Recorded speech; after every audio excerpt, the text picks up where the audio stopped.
there are two factors that limit the rate at which transactions are accepted into the Bitcoin blockchain: block time and block size. Block time defines how often a new block is appended onto the blockchain. Block size defines how many transactions fit into a new block. As of March 2018, the current block time and block size allow for about 7 transactions per second to be accepted into the Bitcoin blockchain. In today's episode, we discuss the technical limitations of the Bitcoin blockchain and some potential solutions to scalability, SegWit, and Lightning Network. Today's guest is Peter Ullrich, the host of Explain Blockchain. Explain Blockchain is a podcast I have found tremendously useful as I've started to learn about blockchains. He provides thorough technical explanations of complicated topics, and I recommend subscribing to his show and listening to the episodes multiple times because there's a lot of content condensed into a short amount of time. Over the next month, we're going to be exploring a variety of blockchain-based technologies, and some of the interviews will be high-level conversations. Some of them will be deeply technical and assume a strong understanding of Bitcoin and Ethereum. And some episodes like today's will be aimed at the developer who is just getting started, but going down the rabbit hole and really trying to take this area seriously. So it gets pretty technical in this episode. Don't worry, not every episode that we do about the blockchain will be like this, but I have a feeling that some people who are really going down the rabbit hole will appreciate the level of technical depth in this episode. If you're looking for an internship, you can apply to the Software Engineering Daily internship at softwaredaily.com/jobs. If you're looking to recruit engineers, you can post jobs for your company there as well. It's completely free to post jobs and to apply, and we're hoping to find interns to contribute at softwaredaily.com/jobs. The project that these interns will be working on is the Software Daily open source project, which you can find at github.com/softwareengineeringdaily. Or you can check out our apps in the iOS or Android app stores. They have all 650 or more of our episodes with recommendations and discussions and much more. And with that, let's get on with this episode.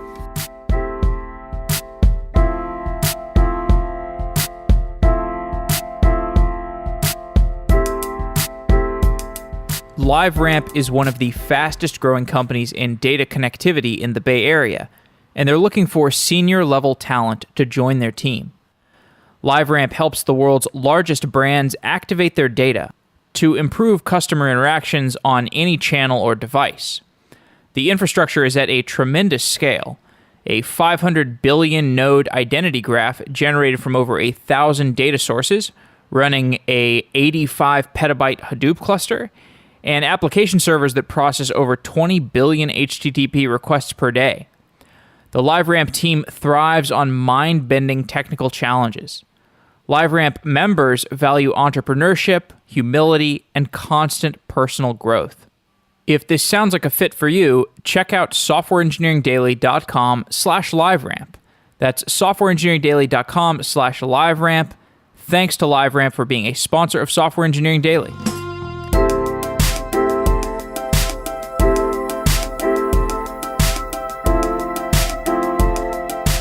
Peter Ullrich is the host of Explain Blockchain, a podcast about blockchain technologies.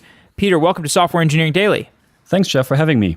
So you're the host of Explain Blockchain, and that's a podcast I've listened to every episode from. I think there's just 4 or 5 episodes, and I know it's time-consuming to make those episodes because your format is a lot more work-intensive than mine. You do monologues where it sounds like you write them beforehand, and they're long-form, very well-written episodes explaining specific aspects of blockchain technology. Why did you start that podcast?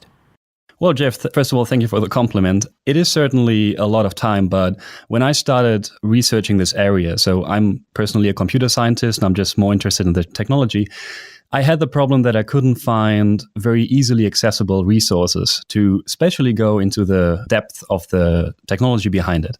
So I was researching more and more. Then I just figured I need an outlet to summarize all this knowledge that I gain here. And I started writing articles, but I'm a really terrible writer because I'm a perfectionist on that. And it takes me 2 days to write one article. So I thought about doing something more audio based, and I listened to your podcast, I must say, and also to other very great podcasts. And I thought, well, why not give it a shot? So I started Explain Blockchain a couple of months ago, and I was basically just summarizing what I was learning along the way. And I hope that I put it in simple terms so that also people who are not necessarily computer scientists can also learn from that and gain something from it. Because I must say that, especially in this ecosystem where, well, nobody really wants to trust anybody, I mean, that's the ground truth of it, that people are sometimes also just throwing around terms to make a point. And if you don't understand what they mean, if you just don't understand what the background of this is, then you can also not make an educated decision, I would say. So making this podcast was a way for me to also give back to the ecosystem and to educate the people who are joining it. And what's been so useful for me listening to the podcast is, so like most topics that I cover, I don't have a whole lot of trouble getting to a level 6 maybe, or level 5 understanding out of 10, or level 4 understanding, whatever I need to talk about it cogently with a guest. I don't have much trouble with that. But what I've learned is that you can't do that with blockchain stuff because it's like a totally new stack, and it's actually worth learning, and it's worth going rather deep. And I kind of feel like people who take themselves seriously as computer scientists or software engineers who want to keep up with the curve, and I mean, they tell you that in university even, like they will tell you this field moves really fast, and if you want to stay on top of it, you just have to constantly be learning and constantly be doing research. And blockchain technology is like this whole new area of it. And for me, it's just, I have to do significant additional labor relative to other topics, and there's no choice. And that's why it's useful to have an outlet like a podcast that I can listen to. I listen to yours. I listen to the Epicenter Bitcoin podcast. I listen to Unchained. But I really can't get enough audio content. And it's really complementary to really good written content that's out there, like textbooks and mastering Bitcoin and whatnot. So I think it's really important to have it in multiple different formats. But would you agree with me that this is something that basically, if you're a software engineer or you're a computer scientist, you really should take this stuff seriously and you should look into it? Or do you think it's a niche? Like, is this just something that only blockchain aficionados should learn about? So you mean blockchain technology or? Yes, I'm trying to say, like, is this something that every software engineer should learn? I would say at least the basics of it, because it became such a buzzword in the last 2 or 3 years, especially last year, 2017, that if you're a software engineer, I'm pretty sure your relatives or your boss will have asked you, okay, do you know anything about blockchain? What can we do with it? And if you ask these kind of questions, then I find it really valuable if you have at least some kind of a basic understanding, basic knowledge, not necessarily of the really underlying technology, but maybe also about the use cases for which you could use blockchain, for example. So I would like to quote the CEO of Chain, the company. He gave a really good interview at Davos a couple of weeks ago, where he said that you can use blockchain for 2 main use cases. And one of them is if you want to keep track of updates, or if you want to audit yourself. So if you, for example, have a database and you really want to record every update you make to that database. So this is the first use case, because it makes it really easy for you later on to just sum up all the data, put it in a spreadsheet, and then give it to, for example, auditing companies or to compliance companies. And it takes away a lot of extra overhead of also storing every update somewhere in a different database. So that's the first use case. And the second use case is if you want to have communication between companies or entities in general without any intermediary. And here you also have to be careful, because sometimes, I must say, an intermediary, although you have to trust that intermediary, it's still sometimes more applicable to a use case. So there you really have to look into, can we actually trust a central party? Or if that trust is broken, that's always a good question. Like, if that central party is hacked, then will we lose a lot of very sensitive data, for example? And if that is the case, then I would say, okay, maybe rather use something like the blockchain technology to just cut out that intermediary and then have direct peer-to-peer communication.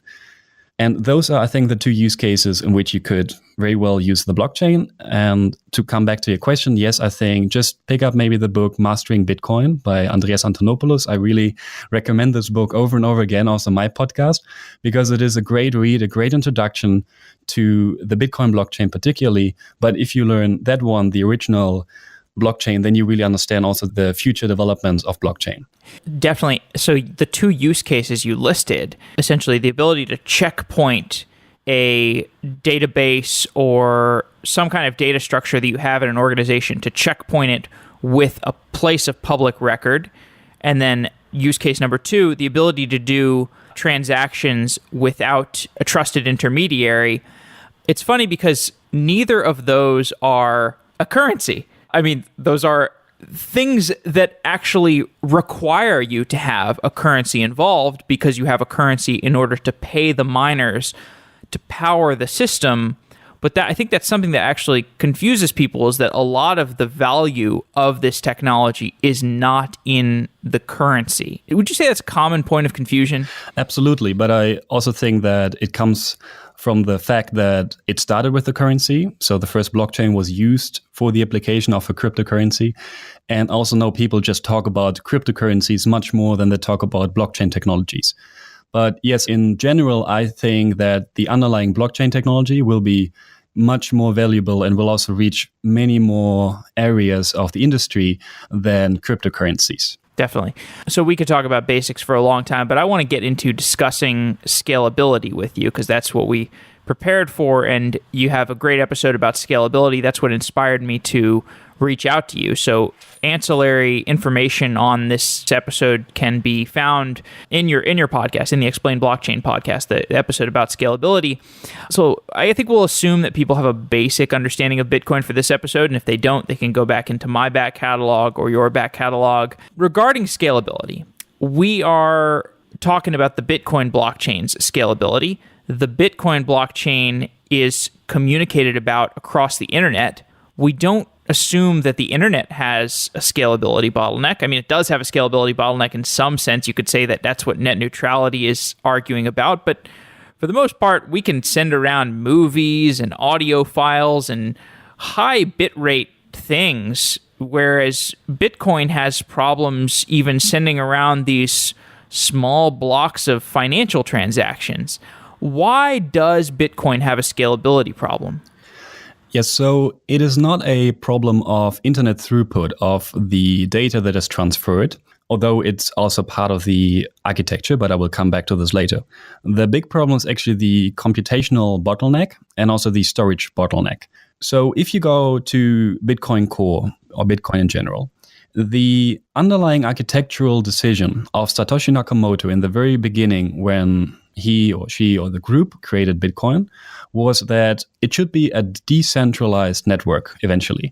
And if you want to have a truly decentralized network, you need to make it accessible to almost everybody, ideally really everybody. But not everybody can afford a cloud server or a whole data center.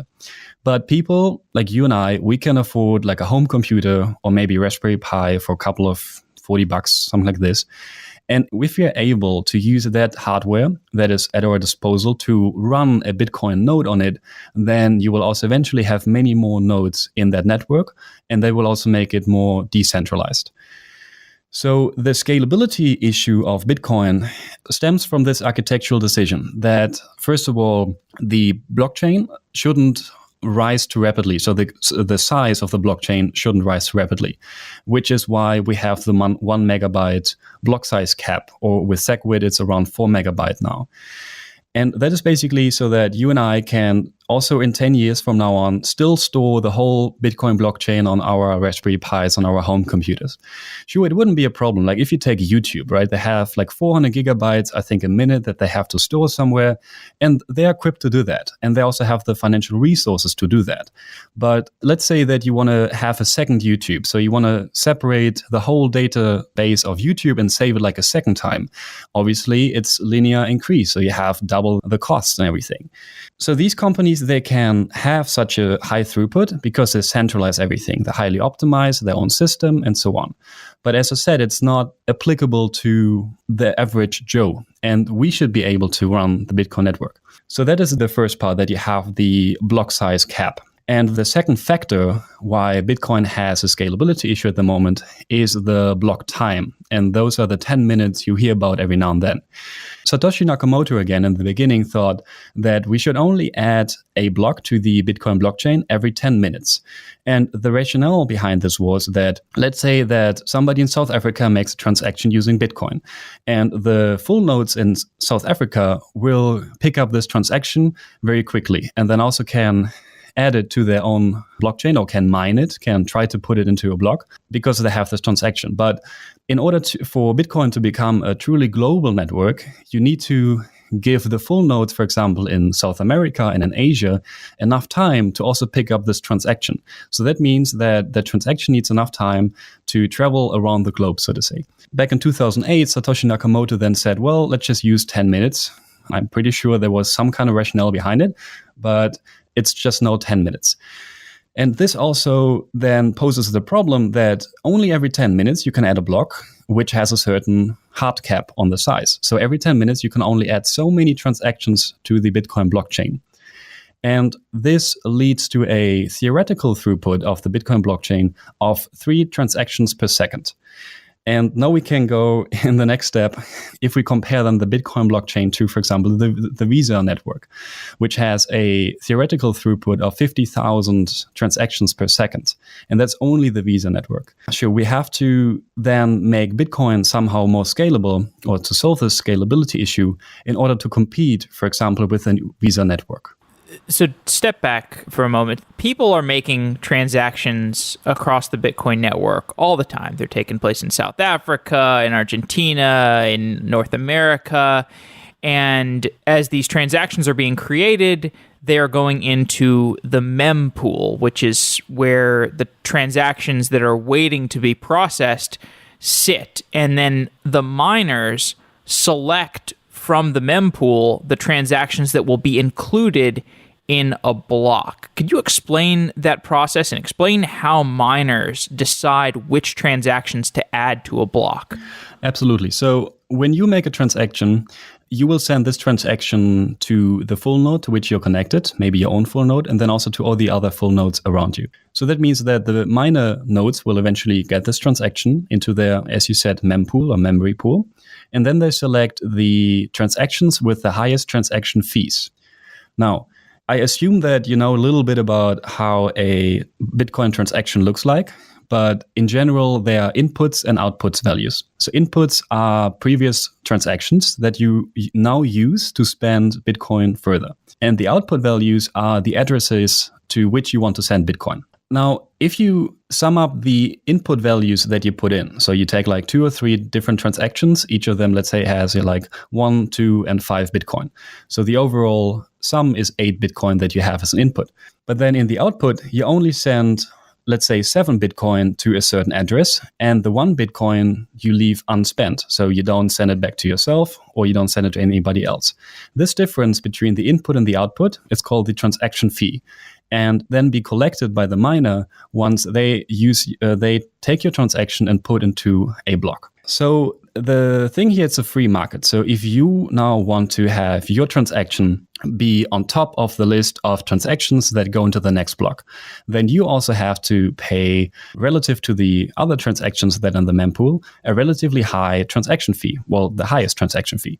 And this led to the problem that in the end of 2017, where you had a very lot of transactions going to the mempool, that you had to pay very high fees, like around almost $40 on average, so that your transaction would be part of the next or the overnext block. But luckily, in the last month or so, actually this fee dropped tremendously down to a couple of cents now, I think. So this is not a problem anymore, luckily. Why did it drop so precipitously? That's a very good question. So one reason for this, or a believed reason, is that, well, in December you had a very fast adoption of regular users of Bitcoin. So it was all over the press. A lot of people learned about it. And then they also started to make Bitcoin transactions. And these Bitcoin transactions, for example, mostly came from exchanges where people were buying Bitcoin with their normal currency, with their fiat currency. And then they were sending that Bitcoin to their own wallets where they can control that Bitcoin. And all these transactions from and to exchanges and also between people and so on just filled up the mempool. So there were around 160,000 transactions in the mempool, but only 1,000 or so can always go into a block. And then people still needed to make transactions, or they wanted to have quick transactions, and then they just started paying more. It's a supply and demand problem there. So just to sum it up, in the last month or so, we saw that first of all there were fewer transactions made because the adoption dropped, because the price dropped. We also saw a change with Coinbase. So the Coinbase is the biggest exchange for Bitcoin. And what they did is they first of all implemented a batching system so that they didn't send out transactions for every single purchase of a customer, but they batched these purchases together into one transaction. So instead of, let's say, like a 10 or 100 different transactions, they only collected those into one single transaction. So that also led to a decrease of the transaction fees eventually.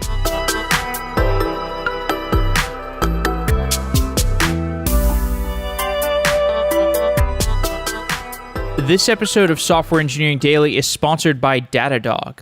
We know that monitoring can be a challenge. With so many services, apps, and containers to track, it's harder than ever to understand application performance and to troubleshoot issues.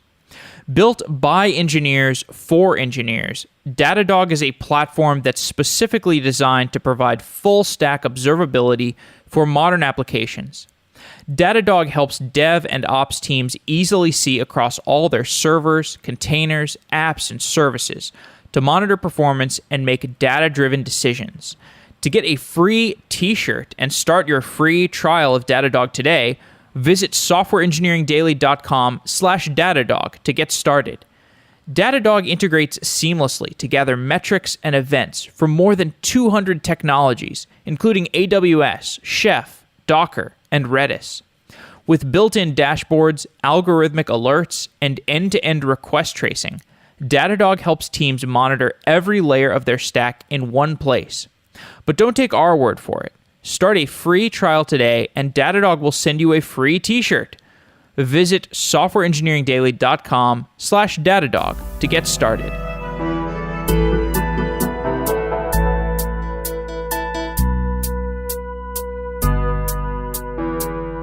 So in that high traffic period where there's thousands of transactions waiting in the mempool to be processed and only 7 transactions per second or something like that are being processed, if I don't pay a high transaction fee and I submit a transaction, does that transaction ever get processed, or could it just sit backlogged and never make it into a block? Absolutely. So if you pay a very low fee, then it could happen that you just don't get into the blocks in the next time.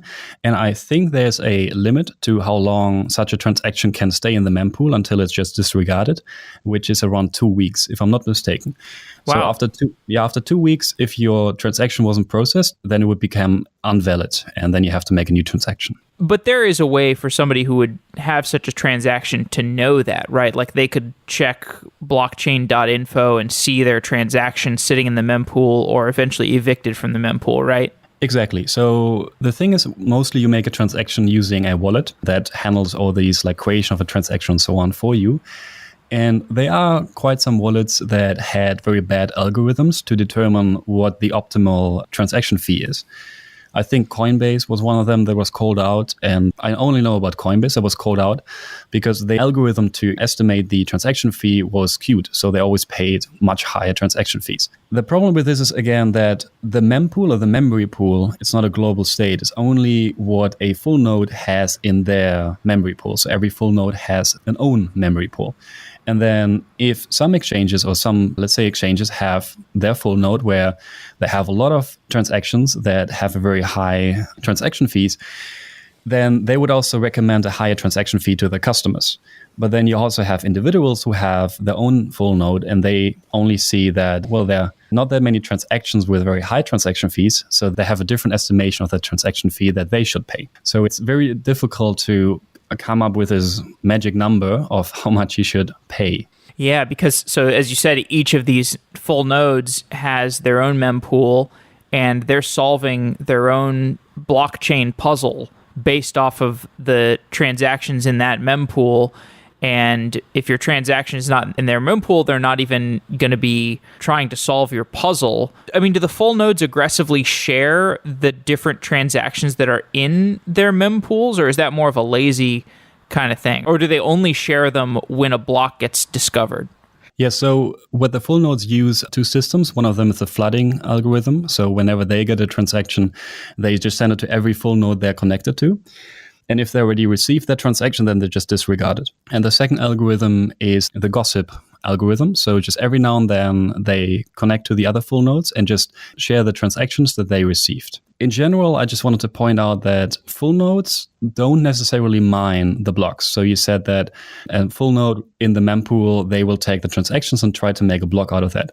That is not necessarily the case. You can, miners also are full nodes, so they have their own mempool and from which they take the transactions, but you don't necessarily need to mine if you have a full node.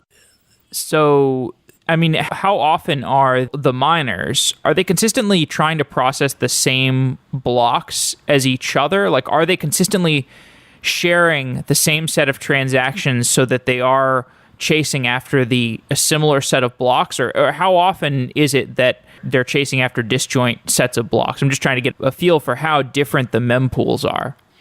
I am not sure whether they would purposely not share transactions with other miners or full nodes. Because you could imagine they could just wait around and, if we've got a bunch of large transaction fees that we can get from these transactions, maybe we should just hold them. But I guess those transaction fees are pretty small relative to the actual award that you get. At the moment, yes. But in general, it's also if these miners that just hold back transactions would create a block that includes transactions that no other full node has, that block would not be accepted by the other full node at first. They would hold it back until they also receive the transactions, because then only they can validate the transaction they hold in the mempool against the transaction that the miner put into the block. So a miner is also, through that, incentivized to share the transactions they receive. Otherwise, other nodes will not accept his block. But what you said is very true. So let's say you have a miner in China and a miner in America. Obviously, these two will have quite different memory pools, because in China, you have more maybe transactions from China, America, vice versa from America. But sharing these transactions between the full nodes doesn't take too much time. It should take a couple of seconds only. So sure, you have differences, but I don't believe that they're very significant. Okay, so to go back to the scalability question, we've got this question of block time and block size. So these are two different variables that we could potentially change, or I guess we did end up changing with SegWit. So what are the different options? Like if we were to change block time or block size, how does that affect the scalability of a blockchain? Sure. So first of all, the block size. Well, basically every 10 minutes you can add more transactions to a block. And that is fine at first. Then also use more transactions and put them onto the blockchain. But your blockchain will also rise quicker.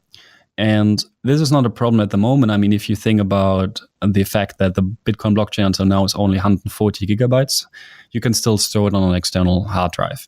But the problem here is also scalability in the long term. So let's say that the only solution you have is increasing the block size until you meet demand or the use that the Bitcoin network has. So let's say you want to scale the Bitcoin network to San Francisco, for example.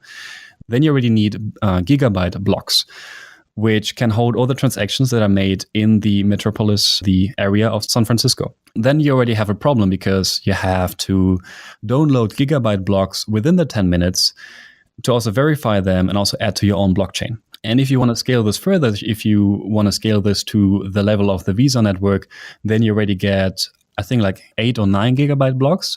And that also leads to multiple terabytes per year. So that is then again not accessible to the average Joe anymore. So you also get fewer people running full nodes because they can't afford having or adding terabytes of hard drives every year. And that also leads to a more centralized network eventually, because only fewer people can run a full node, only those that can afford it.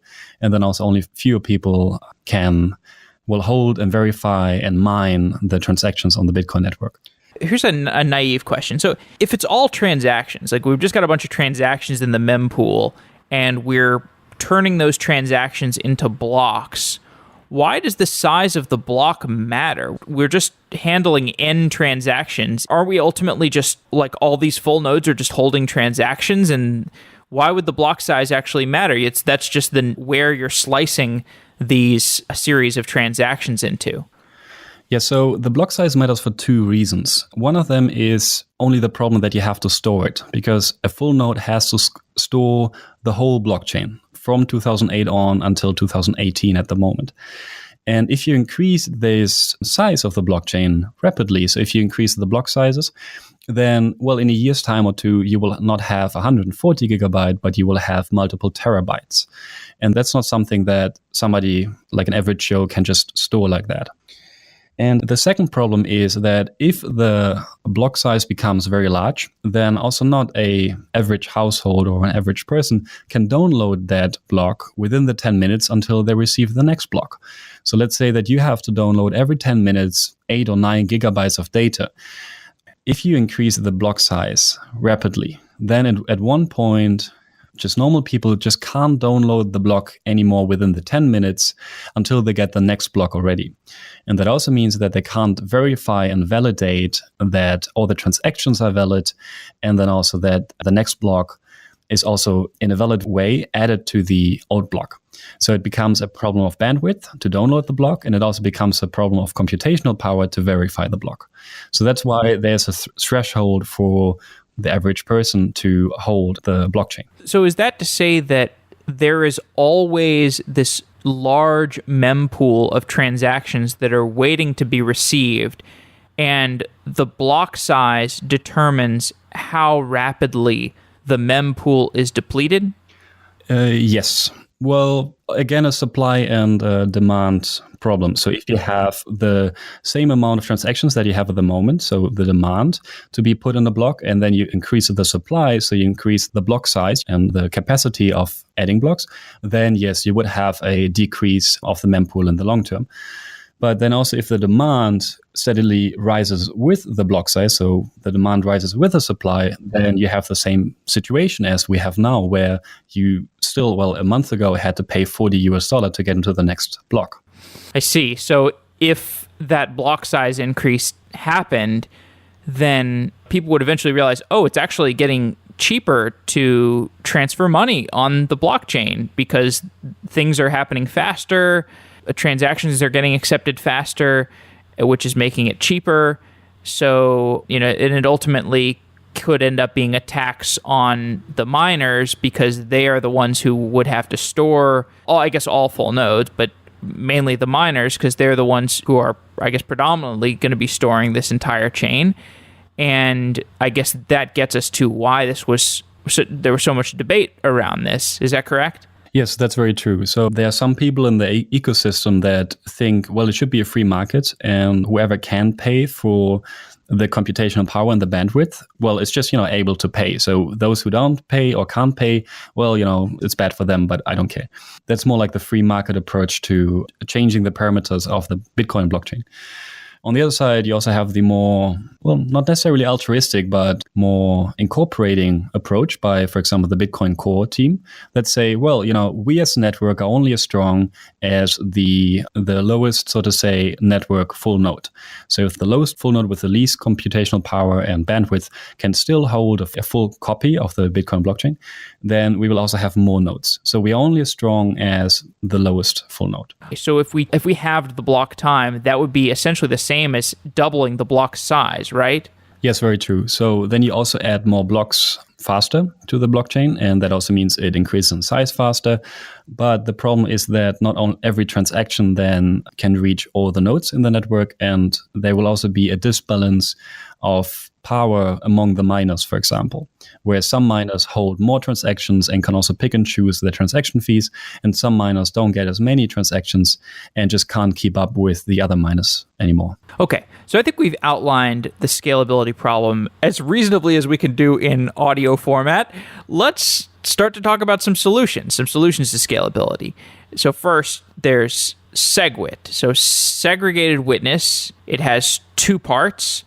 It's got a new structure for transactions and a new way to calculate the block size. So in order to get there, maybe we could just refresh people on what is in a block. Like, just give an outline for the different fields that are in a block. Absolutely. So you first of all have the input section where you use your unspent transaction outputs from previous transactions to make a new transaction. So you use a past transaction that you haven't spent yet and use it as some kind of proof that you are still holding or owning a certain amount of Bitcoin. So you put this in the input field, and then you also put the unlocking script for that particular transaction. So the unlocking script is at least on the Bitcoin network, is a combination of your public address from which you took that unspent transaction and a signature of that transaction. So that means that you, as the owner of the public-private key pair, you sign or you encrypt the data of the transaction and basically add it to the input. And what the script that, it's a little bit technical here, but just follow me. So what the script in the input field in the transaction then can do is take your public address, decrypt the signature with it, and then see whether the transaction data you encrypted is the same as the transaction data that you put into the transaction. So it's a verification that you own the public-private key pair to which these Bitcoins were sent. It was a very low level, but that's in general the input section. And then you have the output section, which is easier. It's just the address to which you want to send the Bitcoins and the value of how many Bitcoins you want to send. That is the output section. And then you also have a third section, which is the block header. And in the block header, you have a couple of meter information about the block. So the block height, for example, so what number this block is in the long chain of the blockchain. Also the Merkle tree root, which is a verification or a signature of the data that is in the block. And also some other things like a timestamp and a version of the node you are running and these kind of things. And one of those parts is known as the witness. What does the witness refer to? So the witness is what I just explained, the input or the unlocking script that unlocks your transaction so that you can use it for making other transactions with it. Wait, it's the input or is it the output field? It's the input field. The input field. Okay, got it. So yeah, the input field, it's an ID of a UTXO, which is an unspent transaction, because you don't actually just hand around Bitcoins, you hand around transactions.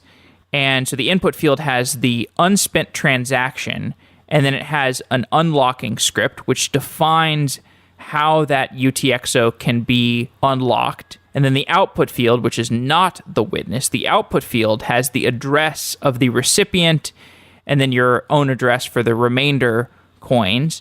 So the input field is what we're talking about here. The ID of the UTXO that you're addressing to somebody, and then the unlocking script, which defines how your UTXO is going to be spent. And SegWit proposed moving the unlocking script. So let's just talk a little bit. What is an unlocking script? What's the purpose of this unlocking script? Why is that a field in a Bitcoin transaction?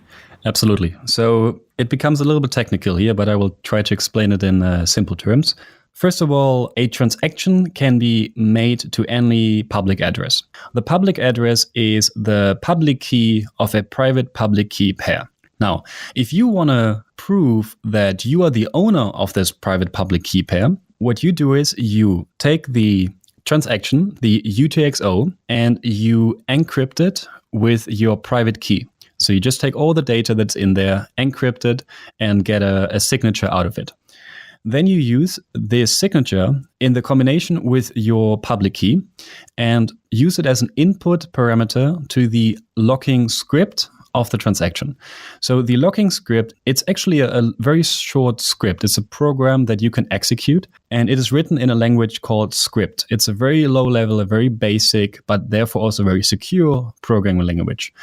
And you can add any input parameters to the script. You run the script, and the script decrypts again the data you put in, so the transaction data, It checks whether that data you put in is equal to the data of the transaction. And if this is all the case, then it will just return true. And if it returns true, this is the proof that you are the owner of the private-public key pair. Is that better? Or? Yeah, that's definitely as good as we're going to get. And by the way, like, I want to just address the fact that this stuff is really hard to explain over audio, and I think you have probably learned that. I have certainly learned that in past episodes I've done, and this is definitely a learning experience for both of us, and I'm sure this stuff will get easier to understand over time as we move up the stack, but I'm glad we're doing this. I'm glad we're continuing to go through the stuff that's difficult to understand, because I know that people want to hear about this low-level stuff, and I think we're just doing the best we can. We'll continue to refine our ability to explain it over audio. With that said, the SegWit proposal moved the unlocking script out of the transaction. Explain the motivation for that, and what does that actually mean, moving the unlocking script out of the transaction? Absolutely. So first of all, I would also, because you mentioned it already, it's very hard to explain this via audio.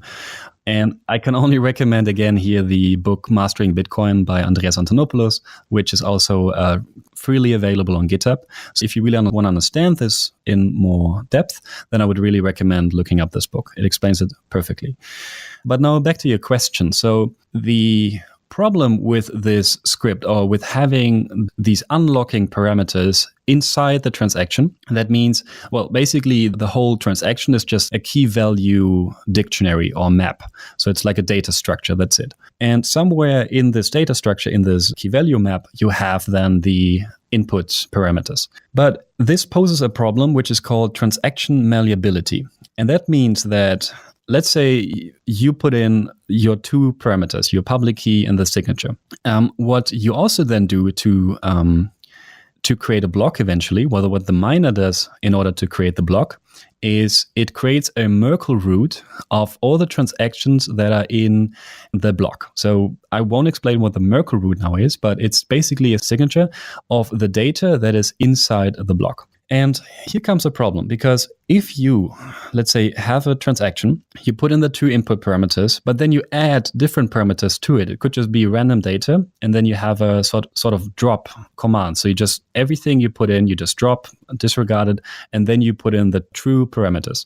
This would still unlock the transaction. So the transaction you make, it's still valid, and it will still be included in the block. But the eventual Merkle tree root, this way around, will change. And also the transaction ID of your transaction, which is also a signature of the data that's in there, will also change. So that makes the unique ID of a transaction changeable by just adding some random data to the unlocking script. And this means that you can't trust, or you can't reuse the transaction ID of a transaction for making future transactions. So let's say that you want to create a chain of transactions, like 2 or 3 different transactions, but all these transactions you create before you put it into a block somewhere. Now, if you now change the very first transaction, if you just add some random data to the input, you change that ID, and then the second transaction will just point back to a transaction that might not exist yet. So this poses a problem if you want to chain together a couple of transactions before you let each transaction hit the blockchain or let be included in a block. Sorry, just to sum up, this is the transaction malleability problem. And SegWit did solve this problem by just taking out the unlocking script and put it into a different section. So again, you have the key value map, and then you just have a high level key, like a different section that's just called witness. And this witness section then holds the changeable parts of your transaction, so the locking script and so on. And it will not be included if you create this unique signature of a transaction, which is the transaction ID. So if you create a transaction, you create the ID of it, then you can be 100% sure that this transaction ID will not or cannot be changed afterwards anymore. It's unique for the data. And this enables you to make, again, transactions based on the original transaction before the original transaction hits the blockchain in general.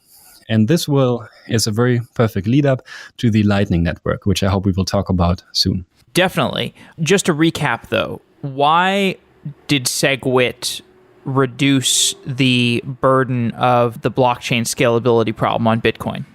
So because it also added a second feature to the transaction. And this is regarding the block size and also the transaction size. Before this, the block size was calculated by only using the raw size or the raw storage that a block takes up. So how much space it takes up on your hard drive. But with SegWit, this was changed to a weighted system. And instead of, just taking the space, it gave points, so to say, for every byte you have in the transaction area, so in the input-output area. And it gave a different weight to everything you had in the witness area. And the weight is 4 for every byte in the input-output area and 1 for every byte in the witness area. And then also the overall block size, so the hard cap on the block size, was also changed to a weighted system where you could have 4 million of these weight points, so to say, in every block. So this means that the way you calculated the block size changed to a weighted system, and this practically increased the block size of the block to something a little bit underneath the 4 megabyte. So it effectively created the block size as well. And that again led to a decrease in the mempool because you could just use more transactions, put them into blocks. And also it decreased your transaction fee because before that you also kind of had to pay for how big your transaction is, because if you have a very large transaction, then the miners couldn't put smaller transactions into a block. So by making very large transactions very costly and incentivizing smaller transactions, you also decrease the transaction fees for people who just make normal transactions.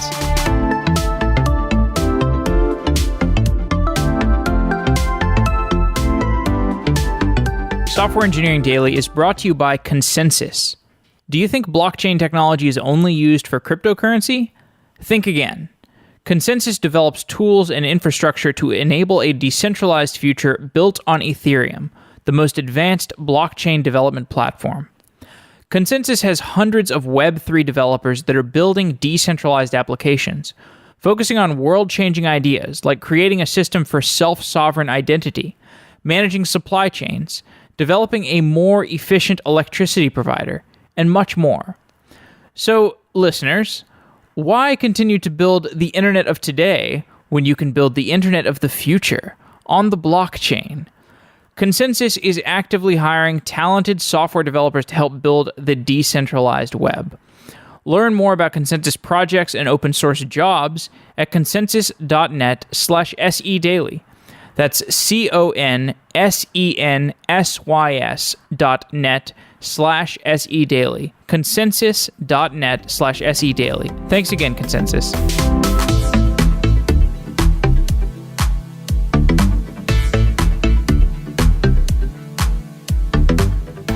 Was that what led to, for example, Coinbase doing this kind of batching? Because it sounds like they incentivized people to do that kind of batching. They incentivized people to, if they could, make their transactions for bigger amounts. Exactly. Sorry, I think I made a little mistake there.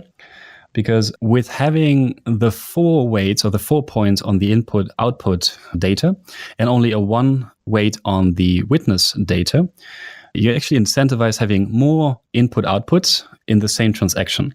Because previously the witness data, so the unlocking scripts, actually took up around 70 to 75% of the overall size of a transaction.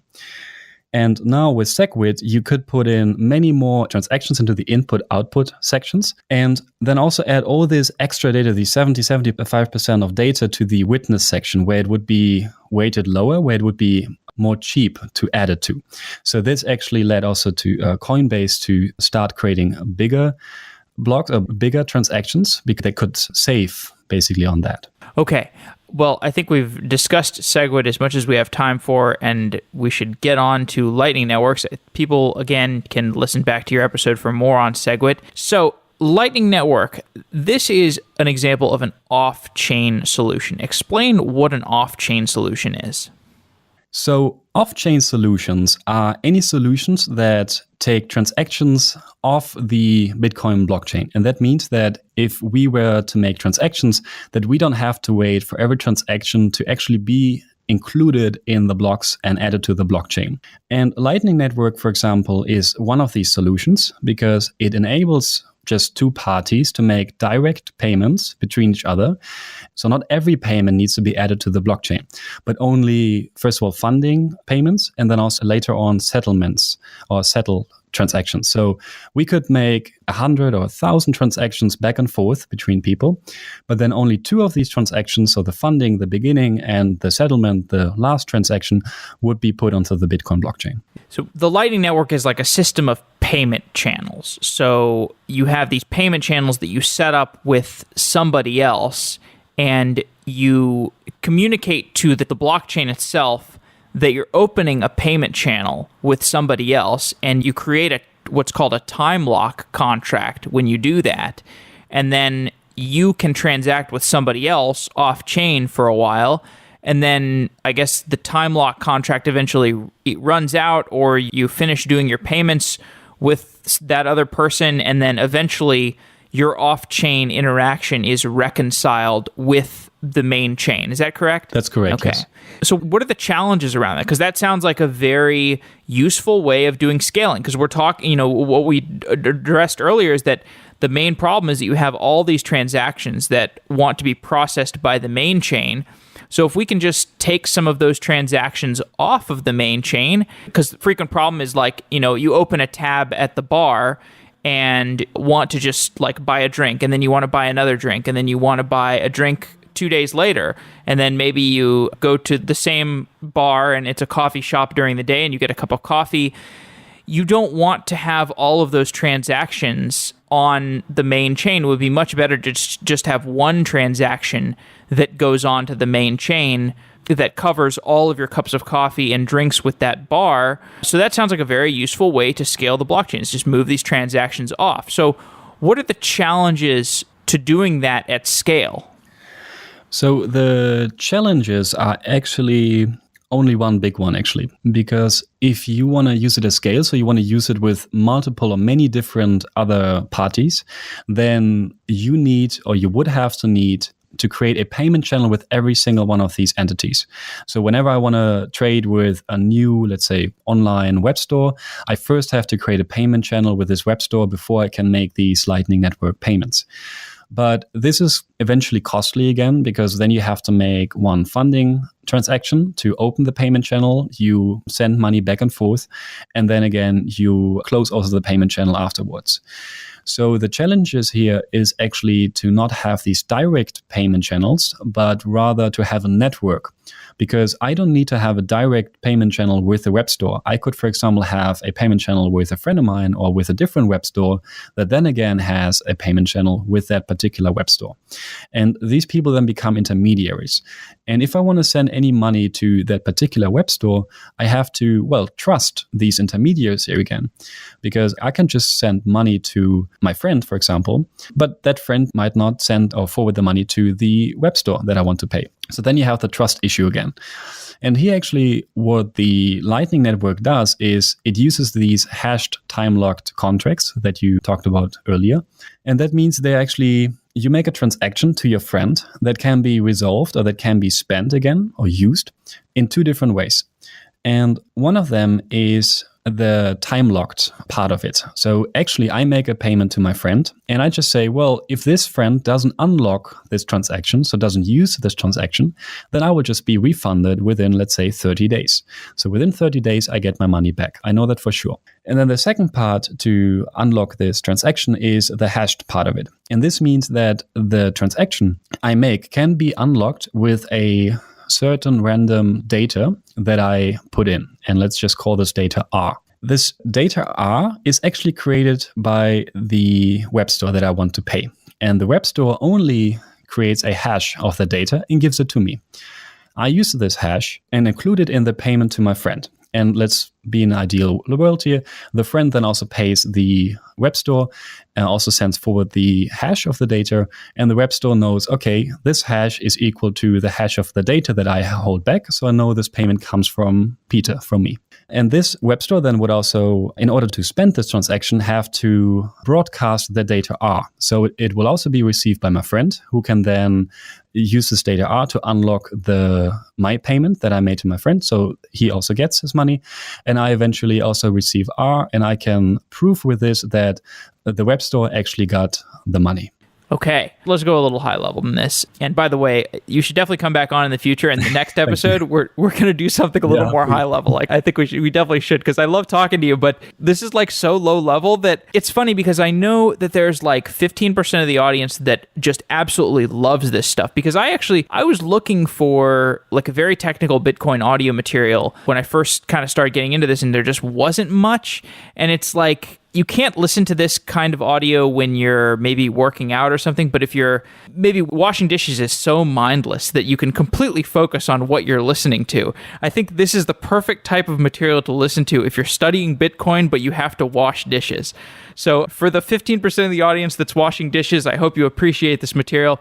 The other like 85% is going to be like, well, maybe it'll be useful to them, maybe not. We'll see. This will be an interesting experiment to run. But I feel like I've done very technical shows in the past that people have really liked, like, shows on database indexing or, stuff like that with like, oh my God, I totally loved that show. It was right up my alley. And so, yeah, I don't know. Interesting. So there is like kind of some debate around Lightning Network. So you take somebody like Andreas, and he seems very bullish on Lightning Network. He seems like, from my point of view, he just seemed like, okay, the Bitcoin is the main chain, and right now we're just using it for everything. And of course it's going to have scalability issues. But we'll build up these second layer solutions, which honestly sound a lot like what we've built on top of internet protocols, our abstractions on top of abstractions on top of abstractions. Why wouldn't the same thing happen for Bitcoin? As far as I can tell, that's kind of Andreas's bullish case for Lightning Network. It's like we'll relieve the main chain of transactions, and we'll eventually just get really, really powerful Lightning networks that we can transact with each other across, and we'll have decentralized Venmo and decentralized everything financial. First of all, correct if I'm wrong about that, but what are the bearish cases for Lightning Network? Why wouldn't that work as a scalability panacea for Bitcoin? Yes, I think it's a more ideological discussion here, because you always have the purists who just want to use the Bitcoin Core software as it is and just really want to stick to the ideology and the idea of Satoshi Nakamoto. And I can totally understand this. It's a very valid point, but especially because this whole project is a software engineering project, it is very hard to keep, version 1.0 for more than 10 years. You always have to make updates. You always have to improve on things. You will run into new use cases and discover edge use cases that you have to solve and that you have to cover as well. So from a software engineering point, it is just natural that Bitcoin and blockchain and cryptocurrencies in general develop over time. And that's good because, yes, this way we can use Bitcoin in many more areas. We can expand it. It becomes cheaper. It enables more people to have a bank account and make payments across borders and these kind of things. So I think that's also what Andreas comes back to. So he is an idealist. He's a very, I don't like the word, but a thought leader. So he's looking ahead. That's what I mean. And if he looks ahead, he sees that the current Bitcoin Core software as it is not able to scale very well. So obviously we need to make some changes. But on the other side, as I said, you always have the purists who say, no, we don't want that. We want to stay as it is. It is not according to Satoshi Nakamoto's idea. We can maybe tweak the parameters a little bit like Bitcoin Cash does with the block size. And this should be fine as well, right? Well, it depends on how you want to look at this project. So here's what I don't understand, because I did a show about Lightning networks like a year and a half ago with somebody from Blockstream, and this was long before I had any sort of ability to talk about Bitcoin at the level I can now, which is still really limited. But it was somebody from Blockstream, and I thought Blockstream was like the epitome of Bitcoin Core conservatism. Maybe I'm mistaken, but I mean, since they were working on Lightning Network, it seems like this is a solution even for the conservatives. Yes, I don't know why they worked on it, but I think, you always have to innovate in this field. And especially Blockstream that wants to stay at the cutting edge of technology, they also have to invest in this. But again, it just comes down to your ideology and what you believe in. So are there a large number of Bitcoin Core developers that are not fans of Lightning Network, or is it like a really, really small but loud minority? I actually don't know. All right, interesting. So you mentioned Bitcoin Cash. What did Bitcoin Cash do differently? So they only increased the block size. So they increased it, I think, to around 4 megabyte now, or maybe 8 megabyte already. So they just tweaked the parameter of the original Bitcoin Core software.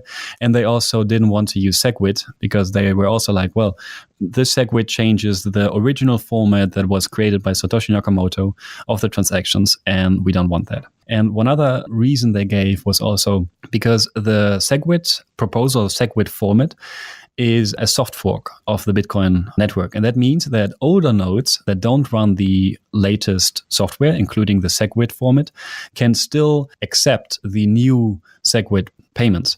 And the problem there is only that the old nodes, they only see that the SegWit payment they receive can be spent by anybody because the SegWit format has a different format there. So for the old nodes, they can't from that point on anymore verify whether somebody is allowed to spend a SegWit transaction, for example.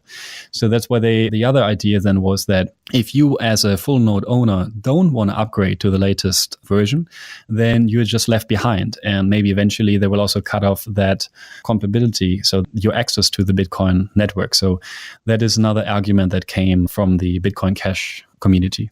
Okay, Peter, it's been great talking to you. I guess to close off, what are you working on these days? I think you're working on your master's thesis. So what kind of stuff are you researching? Absolutely. So at the moment, I just started my master thesis at a company here in the Netherlands. And we are researching how you can use the blockchain to improve the processes in education. So we would like to see how you can put certificates on the blockchain, how you can also give a self-sovereign identity to students, for example, that the students are really in control of the documents and the data. And for this, I researched different blockchain technologies.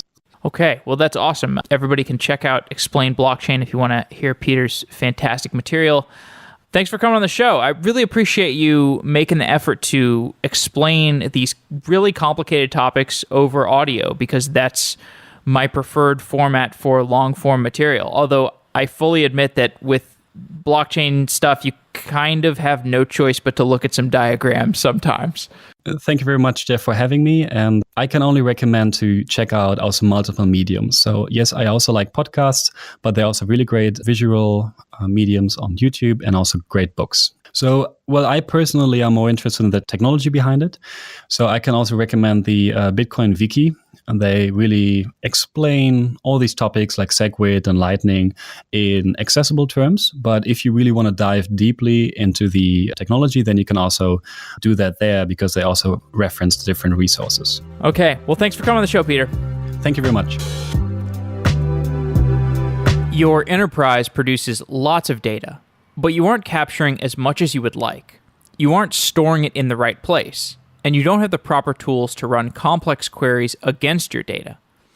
MapR is a converged data platform that runs across any cloud. MapR provides storage, analytics, and machine learning engines. Use the MapR operational database and event streams to capture your data. Use the MapR analytics and machine learning engines to analyze your data in batch or interactively across any cloud, on-premise, or at the edge. MapR's technology is trusted by major industries like Audi, which uses MapR to accelerate deep learning in autonomous driving applications. MapR also powers Aadhaar, the world's largest biometric database, which adds 20 million biometrics per day. To learn more about how MapR can solve problems for your enterprise, go to softwareengineeringdaily.com/MapR to find white papers, videos, and ebooks. MapR can leverage the high volumes of data produced within your company, whether you're an oil company like Anadarko or a major fintech provider like Cabbage, who uses MapR to automate loan risk and has done $3 billion of automated loans to date. Go to softwareengineeringdaily.com/MapR to find out how MapR can help your business take full advantage of its data. Thanks to MapR for being a sponsor of Software Engineering Daily. Wow.